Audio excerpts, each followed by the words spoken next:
Experience, Jackson Snyder presents. We will examine the life of our Master Yeshua by discovering his ancestors, family, and friends, by reviewing rare ancient manuscripts, and speaking to those who know him best. From the Vero Essene Yahad, now Experience, Jackson Snyder presents.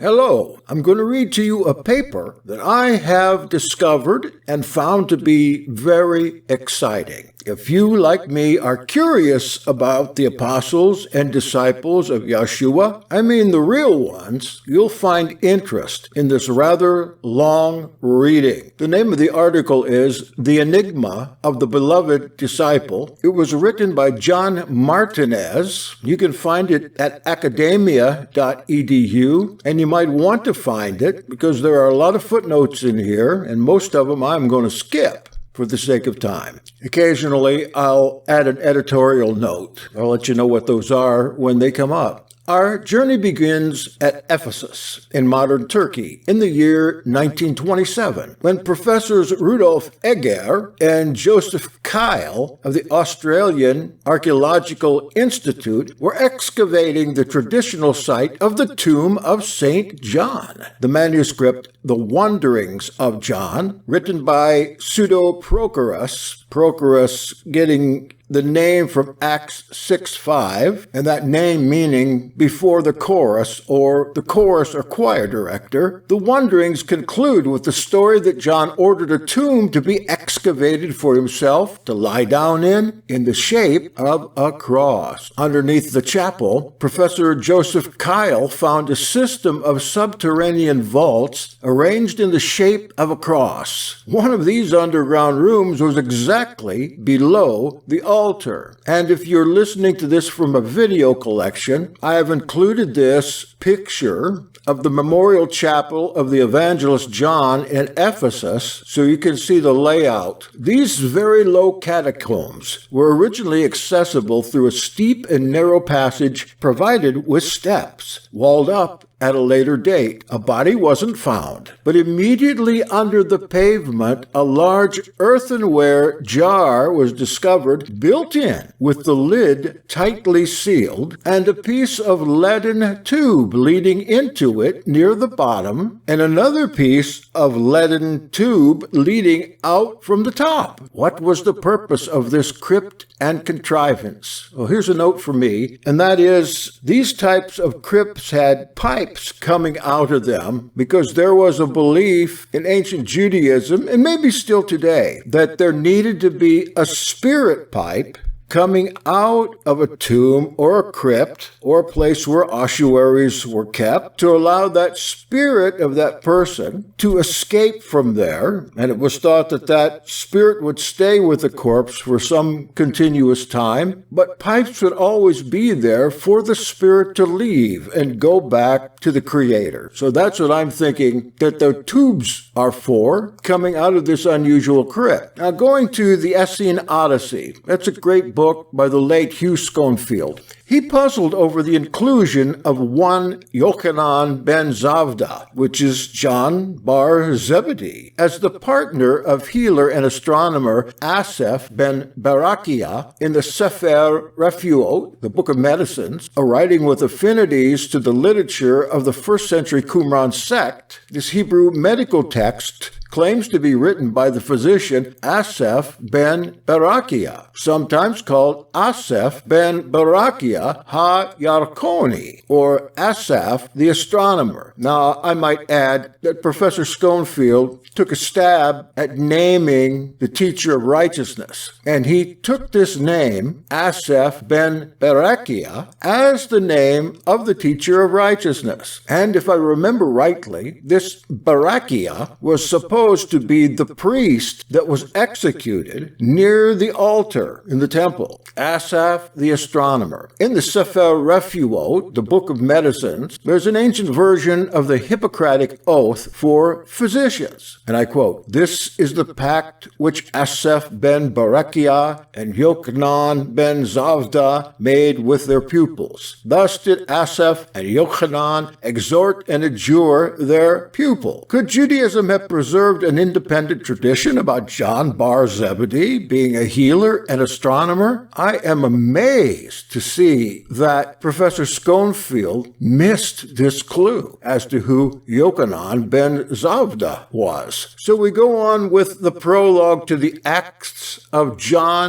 by Prochorus, which says that Zavdai or Zebedee was a priest from Jerusalem who moved to Capernaum. Jerome tells us John was of noble birth and known to the high priest. John himself tells us that he personally, and by extension his family, quote, was known, nosto, to the high priest. John 18:15. Or, as in some manuscripts, related, norimo, to the high priest, unquote. This is confirmed by the Ethiopic genealogies of the 12 apostles. In this quote, Zebedee was of the house of Levi, and his wife of the house of Yehuda. Now, because the father of James, Yaakov, loved him greatly, he counted him among the family of his father Levi. And similarly, because the mother of Yochanan, John, loved him greatly, she counted him among the family of her father Yehuda. And they were surnamed sons of thunder, B'nai Regesh, for they were of both the priestly house and of the royal house, unquote. Polycrates of Ephesus, who was a disciple of Polycarp of Smyrna, who was in turn a direct disciple, or so it is thought, of John the Apostle. He goes further, and I quote, "John, moreover, who reclined on the Lord's bosom," John 13:12, "and who became a priest, wearing the petulon," Exodus 28:35, "and a martyr, and a teacher," that is didaskale, rests at Ephesus, unquote. The technical terms used could imply titles of high priest and rabbi. Hippolytus also referred to John as the, quote, Ephesian high priest and prophet, in his Odes on All Scriptures. According to Photius, Hippolytus was a disciple of Irenaeus, who was also a disciple of Polycarp. It would be worth looking up every one of these names if you're not familiar with them, so you might know who they were in early Christendom, very early Christendom. Coming from a priestly caste, John would have some rudimentary training in observational astronomy, since the temple calendar was set by observing the solstices, equinoxes, and new months, according to 1 Chronicles 23:31, Psalm 104:19, Genesis 1:14. Only after the temple was destroyed was the festival calendar based on calculation rather than observation. However, the acute astronomical observations found in the book of Revelation seem to confirm the Jewish tradition that John had advanced training in this science under the mentorship, again, of Asaph ben Berechiah. In fact, the book Revelation seems to have a ripple effect on Judaic eschatology from that point forward.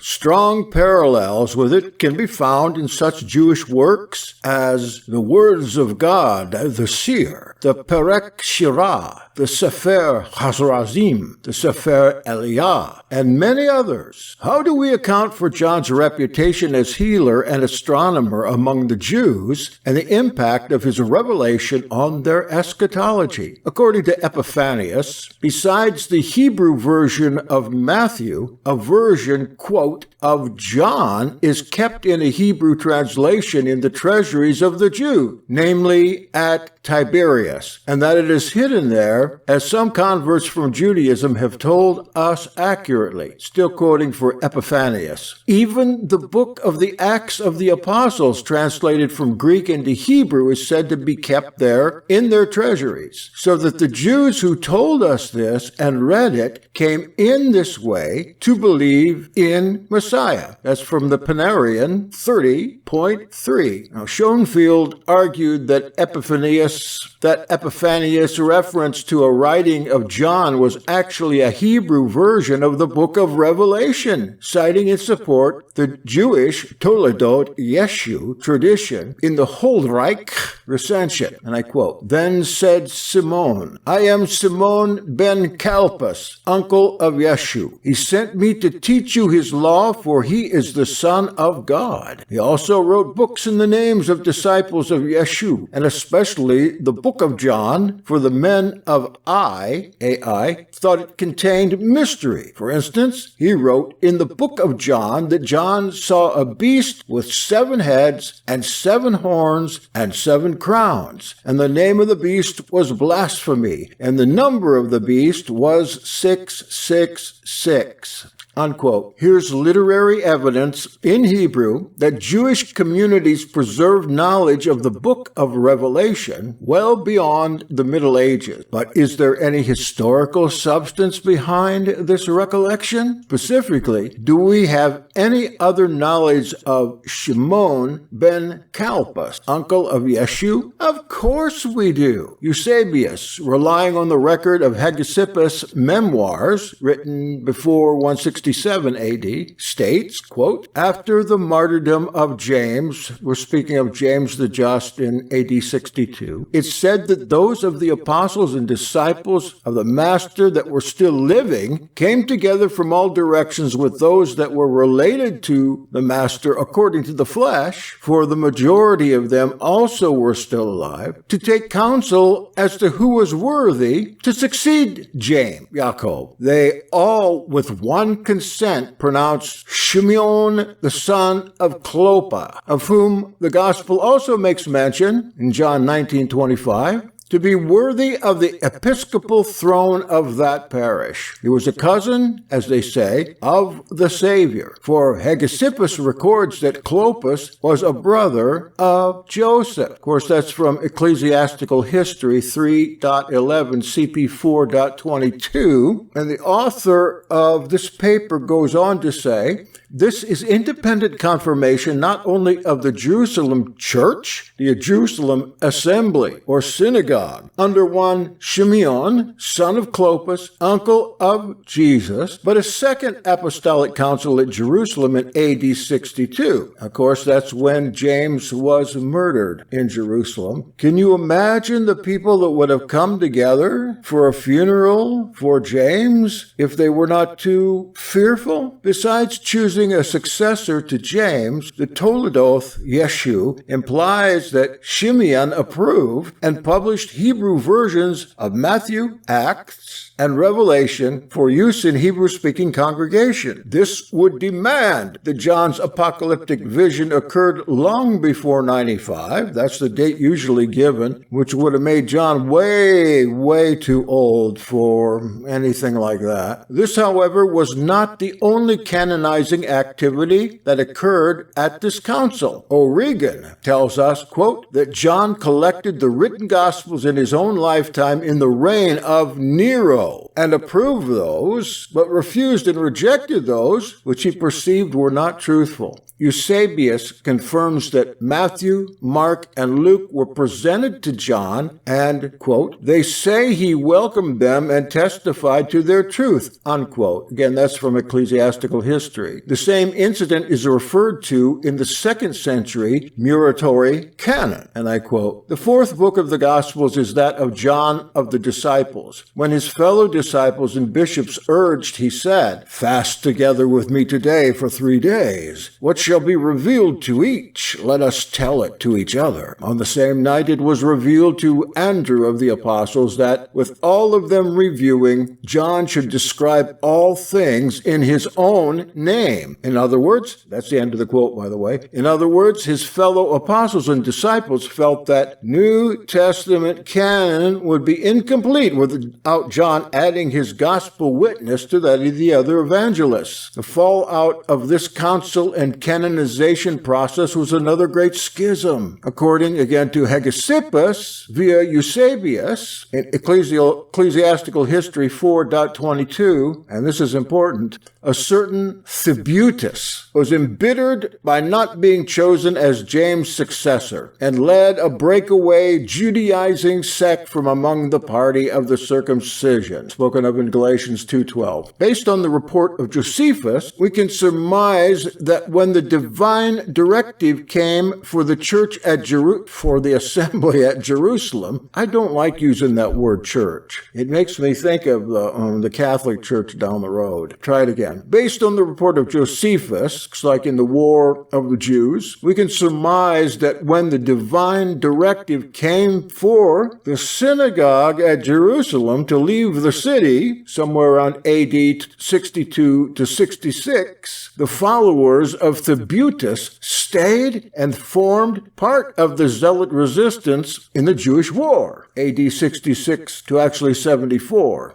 No, that's 73, I'm sorry. This is confirmed by Tacitus, who says Titus, that is General Titus, later Emperor Titus, finally decided to destroy the temple so that, quote, with the root of Judaism removed, the branch of Nazareans is easily killed. We find this via Sulpicius Severus in his Chronicle 2:36-7, showing some Judeo-Christians, think Nazareans, were left to be captured. Thebeutus himself bargained for his own life by betraying his priestly office and handing over the sacred treasures of the temple to Titus. I had forgotten that Thebeutus was in the works of Josephus. I have been working on getting you all an updated and complete version of the Slavonic Josephus, much different from the one we normally read, thought to be the Aramaic Josephus that was lost, translated into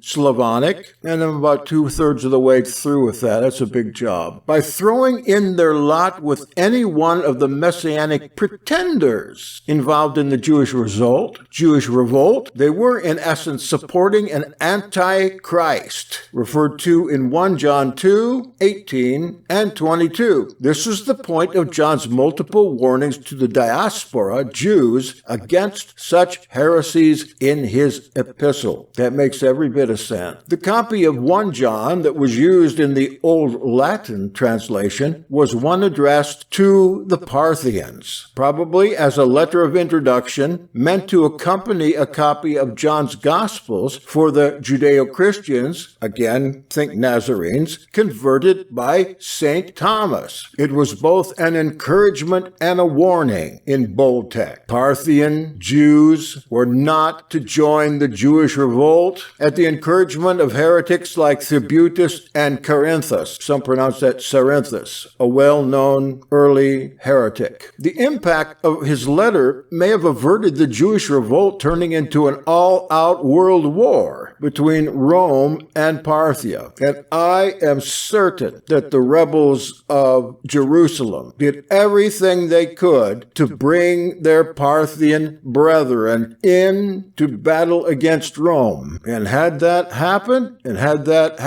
early on in the war, we would see a whole different geographical outlook over there today than we have. According to the Church Father, John's Gospel was written to combat the specific heresies of Cerinthus, an arch-Judaizer. The best description of Cerinthus, or I pronounce that Carinthus, and his teachings is that of Epiphanius in his Panarion, part 28, who records that he was one of the false apostles who who opposed Paul, 2 Corinthians 11 and 13, and one of the circumcision party who rebuked Peter for eating with Cornelius, Galatians 2 and 12. He was thus another early contemporary of the apostle. This just gets deeper and deeper. The church fathers also agreed that John wrote his revelation before his gospel. I would definitely agree with that, just because of the difference in the literary methods used in the two. For example, the 4th century monarchical prologue to the gospel states, quote, John the Evangelist wrote this gospel in Asia after he had written the apocalypse in the Isle of Patmos, unquote. If the apocalypse was before the gospel, when was the latter written? The gospel. Tübingen scholar Ferdinand Bauer, it's of a long time ago, I think he lived in the 19th century, he assumed the Gospel of John was written around AD 175, when of course John would have been 175 years old. That is almost a century and a half after the events it recorded. By doing this, the Tübingen school avoided the inconvenience of dealing with its historical content. Much to the chagrin of higher criticism and its canons of analysis, a fragment of John's Gospel was found that was dated from AD 100 to 125. And I'm thinking that they're talking about the Egerton Gospel. So in Thedes, that is, I suppose, Karsten Peter Thedes, the late of recent years, reanalysis of early papyri, he noted this fragment has, quote, been dated to the first quarter of the 2nd century, but could still be older, of course, unquote. If this fragment actually dates from the end of the 1st century rather than the beginning of the 2nd, we still have to explain how a copy of the original got from Ephesus to Egypt in order for this 3rd generation copy to be made of that copy. And we have here 2 fragments, one from the papyrus P52 of John's Gospel, and the papyrus fragment from the so-called Egerton Gospel compared for your view. And if you're looking at this from a video site, I'll put those on here too. More amazingly, this so-called Egerton Gospel is a copy from around AD 100 of an original text that could be as early as AD 80, even earlier. The text itself is a gospel harmony based in part on the Gospel of John. Tertullian gives us evidence that original autograph of John's Gospel was still accessible in Ephesus at the beginning of the 3rd century. And Tertullian has that hint in his Against Marcion and his prescription against heresies, if you're looking those up. The exact date of the autograph is in fact preserved in many Greek manuscript colophons, as well as in Theophylact's preface to John, as 32 years after the Ascension, that is AD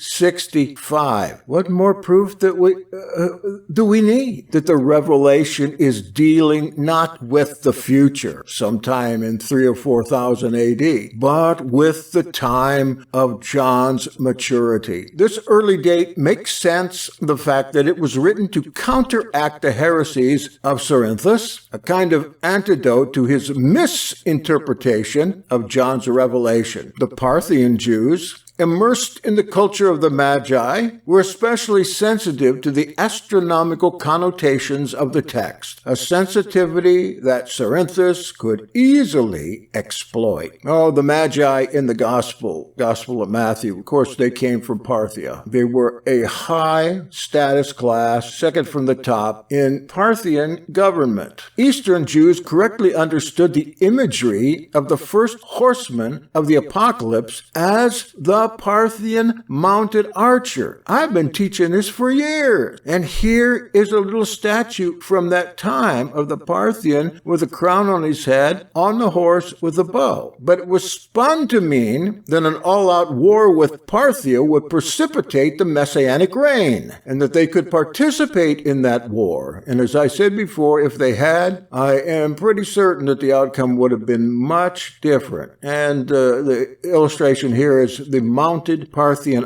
archer in the British Museum, and I'm sure that you've seen this before, as I have many times. Now, Cerinthus' spin on Revelation became so widespread in the East that Western Christians began to repudiate the book, like Caius, the Roman presbyter, who taught that Cerinthus himself had written the Revelation. Such interpretations led to a frenzy of zealot activity when Halley's comet appeared over Jerusalem in AD 66, seen as a fulfillment of Revelation 8 and 10. The third angel sounded his trumpet, and a great star, blazing like a torch, fell from the sky, unquote. Thus, the original Hebrew version of Revelation would have to be prior to AD 65, according to the previous cited testimony of church fathers and ecclesiastic tradition. When and why was John originally banished to Patmos? The clue is given in Origen, and I quote, "James, the brother of John, was killed with a sword by Herod, and a Roman emperor, as tradition teaches, banished John into the island of Patmos for the testimony that he bore to the truth." And we find that in Origen's homilies on Matthew 20:23. I had a little trouble reading that. Now, Tertullian of Carthage, speaking of the sufferings of Peter and Paul at Rome, he says, "You have at Rome, where the apostle John, after he had been thrown into boiling oil and received no injury, is banished to an island." When was John bar Zebedee in Rome? Spanish commentators on the Apocalypse, Bishop Aspringius of Beja, AD 531 to 548, and the Asturian abbot Beatus of Libana, AD 776, read in certain Relationes Ecclesiasticae, that is, the original preface to Revelation, the following, and I quote, "As the traditions of the church have taught, at the time of Claudius Caesar, when the famine prevailed, which was foretold by the prophet Agabus in the Acts, at that time, the same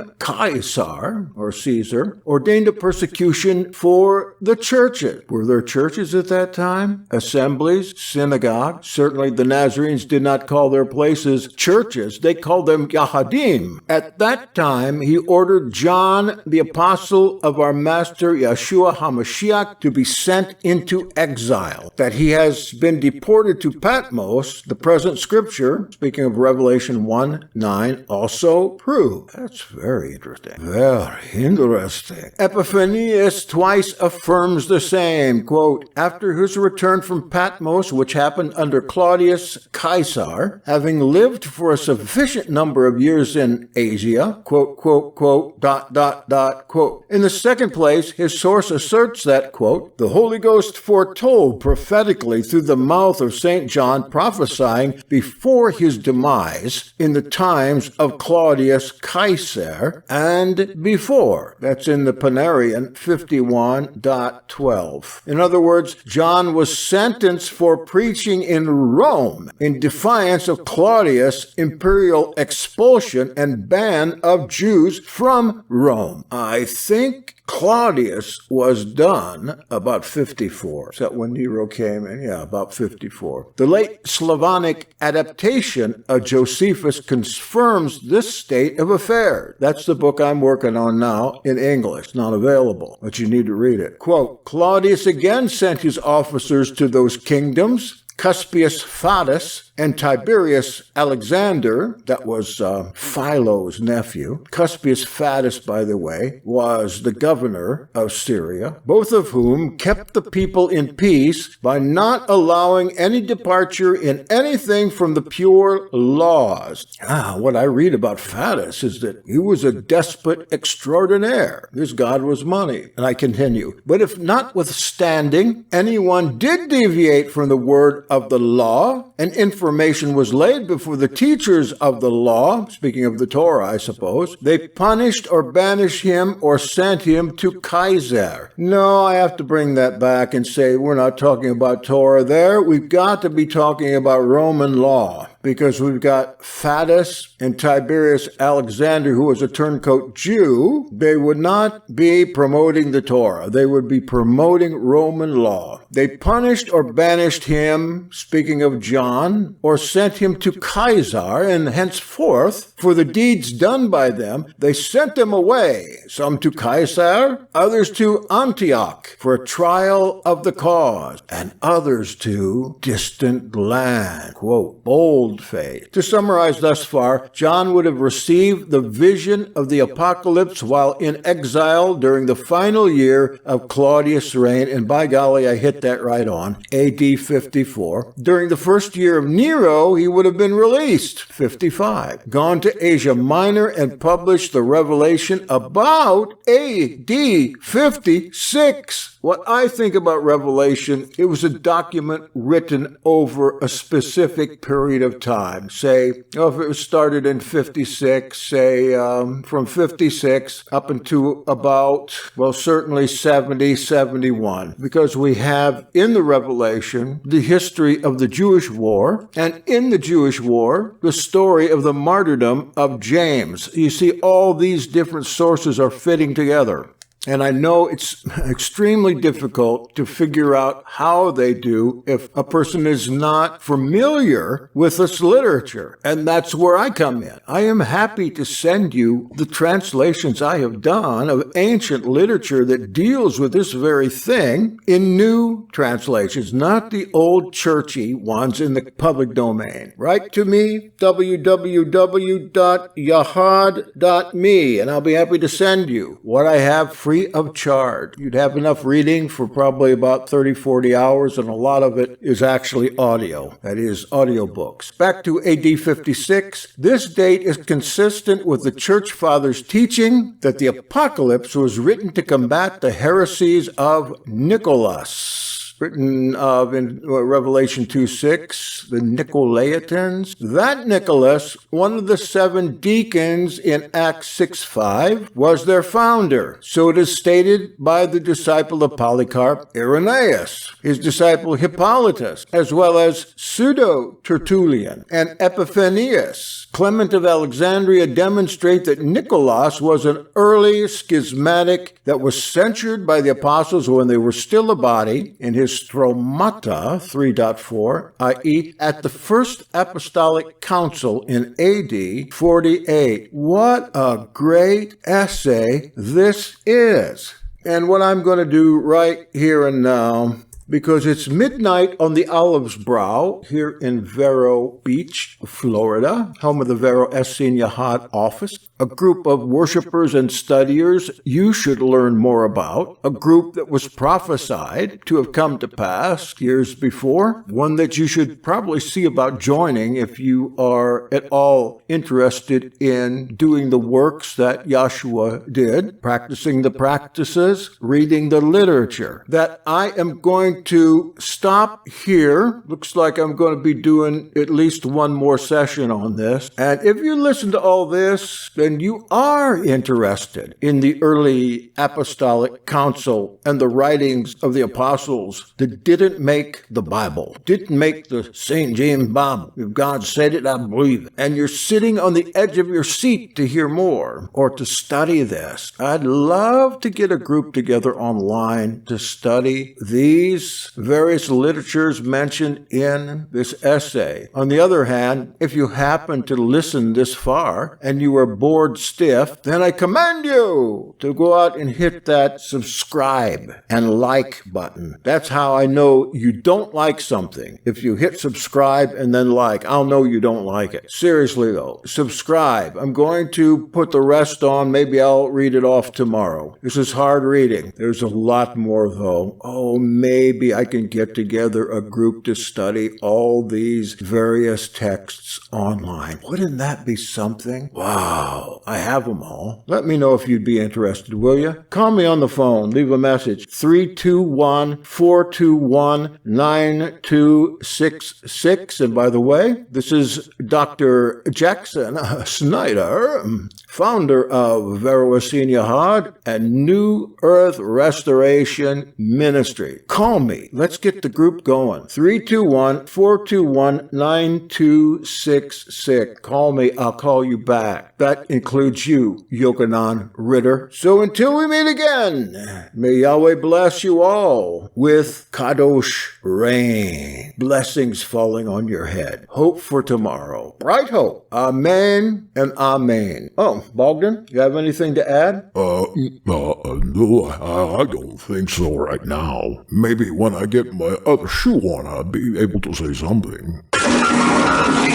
You are experiencing Jackson Snyder Presents The Thinking Believer, a production of the Vero Essene Yahad, a Hebrew Nation Radio original program. Jackson Snyder Presents has been running 6 nights every week for 6 years on Hebrew Nation Radio at HebrewNationOnline.com. Check the listings there for days and times. The Vero Essene Yahad organization exists for the purpose of training and ordaining new teachers and preachers of the Messianic sacred name faith to fulfill internet evangelism opportunities through videos, podcasts, and new translations of ancient lost books. New Earth Restoration, a division of the Vero Yahad, provides weekly faith-based internet events for the general public, including a weekly Shabbat service at 11 a.m. Eastern Time. You are welcome to attend through the Zoom meeting client. At the time of the service, zoom to www.theyahad.com. That's THEYAHAD.com. More information may be found at the website newearthrestoration.org or contact us through www.yahad.me. That's YAHAD.me. We'll generally get back to you within a day's time or less. Our motto and goal is unity in diversity, not diversity in conflict. The Vero Essene Yahad and New Earth Restoration are legal entities and equal opportunity ministries for both women and men. We never solicit money, nor do we routinely send out mass emails. If you are a Messianic preacher or teacher looking for ordination or covering by a legal, established, and effective professional ministry, or are interested in Christian origins, Hebrew and Jewish roots, scholarly studies, and authentic worship, please do contact us at www.yahad.me, YAHAD.me, or by phone at the number 321-421-9266. We would love to hear from you soon. That's 321-421-9266. Let's have a little talk. But first, let's pray. Almighty Father, may your true name be praised and magnified, and may your Messiah Yeshua and his benevolent kingdom come in its fullness on earth, to destroy all evil strongholds, to judge all people equitably, and to restore all creation to Edenic perfection. Amen.